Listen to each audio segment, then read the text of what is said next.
qui se situe à la frontière entre l'Aude et l'Ariège. Capitale de cette région, Chalabre, dont le club qui évolue en 3e série est entraîné par Olivier Carbonneau. Chaque dimanche, dans ce coin-là, c'est une histoire ordinaire du rugby qui se déroule, comme ont pu le constater Didier Laguerre et Christian Bestard. Le 28 mai 1994, 11e titre pour le Stade Toulousain face à l'ASM.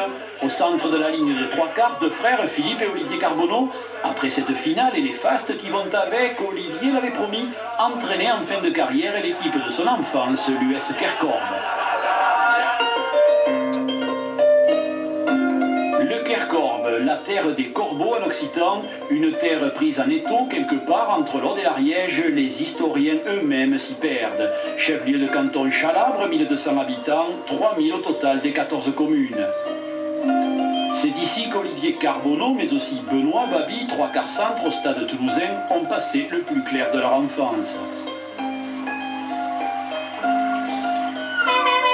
Chalabre, c'est aussi le poumon du club, un club centenaire qui, début des années 50, passe brièvement à 13. C'est d'ailleurs à 13 que Chalabre sera sacré champion de France.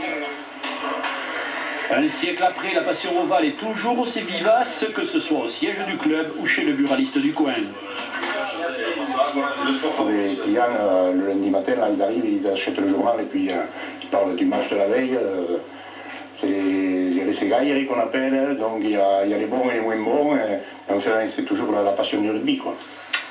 Dans ces conditions, le départ un dimanche matin pour jouer un quart de finale, 3e série et toute une histoire à laquelle Olivier apporte sa contribution. Le tugnol, s'il vous plaît. Le tugnol, un croissant à l'anis, une spécialité 100% Chalabre, accommodée à la sauce rugby. Moi, ce qu'on fait, la tradition là, depuis 2 ans, c'est qu'on le ferait un fagnon, mais on offre à l'adversaire un tugnol. Et donc il le goûte sûrement après la 3e mi-temps. Doucement les gars, je me suis pété les yeux à souder, ne pétez pas dessus. RH, embarquement des éléments indispensables à un match éliminatoire, certains à consommer avec modération, cela va de soi. Puis départ pour la grande ville avec plus d'1 heure de retard sur l'horaire.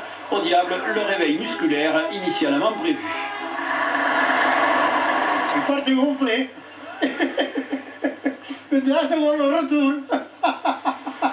Une centaine de kilomètres plus loin, Quinfonce-Grive en terrain neutre, l'adversaire Cagnac-les-Mines, une redoutable équipe qui compte dans ses rangs 2 Tongiens.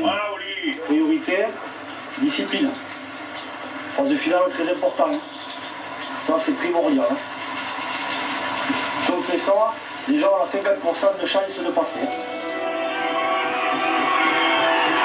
Le Kerkorb ouvre la marque, mais c'est ensuite Cagnac-les-Mines qui domine et recolle au score 7-5 sur cette passe au pied.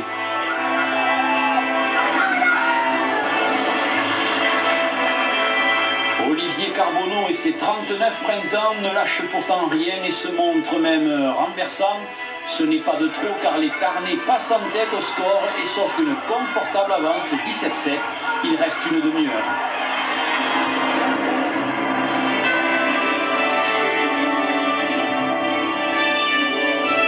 Ce sera suffisant aux joueurs du Kerkorb. Leur farouche détermination leur permet de prendre le dessus sur la puissance adverse. Grâce à 2 essais en fin de match et une dernière pénalité, le Kerkorb s'impose 24-17. 13 ans après sa finale au parc, Olivier Carbonneau peut savourer. Je vis des grands moments énormes depuis l'année dernière, c'est des grands moments de plaisir, de joie, les valeurs du rugby, le clocher, l'amour, le canton, tout le village est là, c'est magnifique, ça suit, ça adhère au projet, aux objectifs, c'est énorme. Dès que je vis des moments comme ça, je vais jouer le tango, je crois.